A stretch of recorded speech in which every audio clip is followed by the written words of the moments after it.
children have to get involved. People who are young and in school are going to listen to the other young students in school.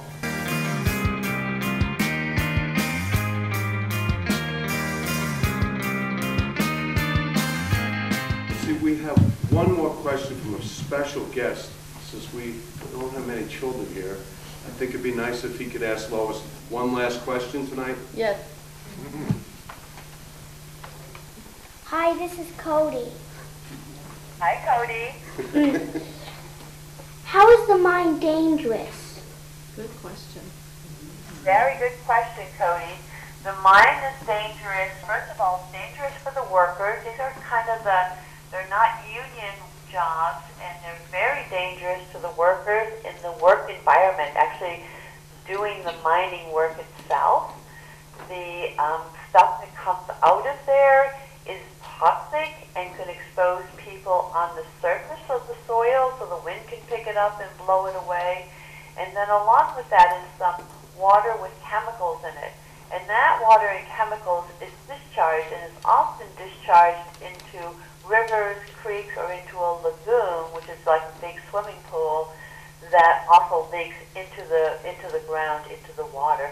So it's dangerous in its whole system, from the men and the women going in there and digging this stuff out, to the stuff they're digging out and then it has to be processed, and then the water and the chemicals that they use for digging it out and processing it can get into the air and the water.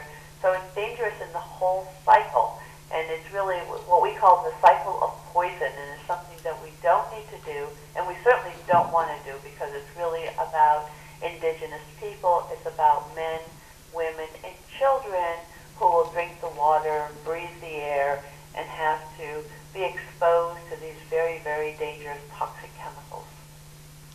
Bravo!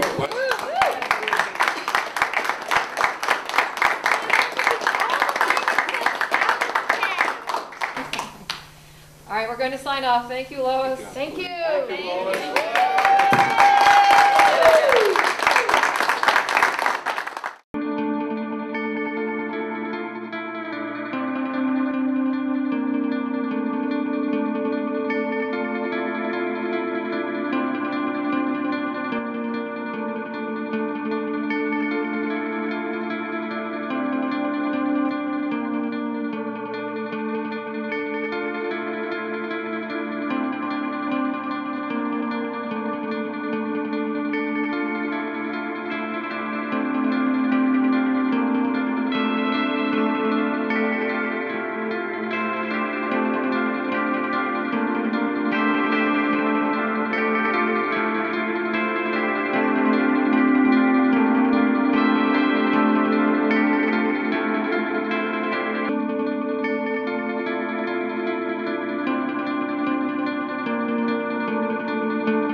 You want the polite people to be polite because a certain part of the constituency, the public, will hear them and not hear you. You want the radical crazy people to be as radical and as crazy as they possibly can. And actually the polite people can say, you know, what Cynthia did was really, I don't agree with it either. But if you don't have the mind, she'll behave herself. So it's really your fault. You know, there's ways to play that off. Well, the tough stuff has to get out there. I mean, the tough people had to figure out how to get it out there. The polite stuff is already in the culture. It's easy to get out. The papers will even print that. The tough stuff has to get out. The children have to get involved. The faith groups have to get involved. You need polite people, old people, young people, hard-nosed people.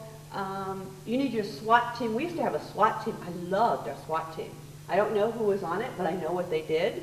And you know, you need all these things, and you don't all have to agree on a strategy. You don't all have to agree on a tactic. What you have to agree in principle is that you're all about closing the mind, that nobody's going to compromise later, that the mind could open if it only does this, or the mind could do this.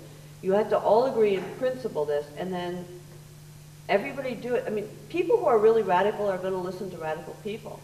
People who are young and in school are going to listen to the other young students in school. People who are older are going to listen to older people. Polite people listen to polite people. And you don't want to take a polite person and turn them into a radical person, and you don't want to take a radical person and make them like bite their tongue. It just doesn't make sense. You just need to find different venues to get the different voices out.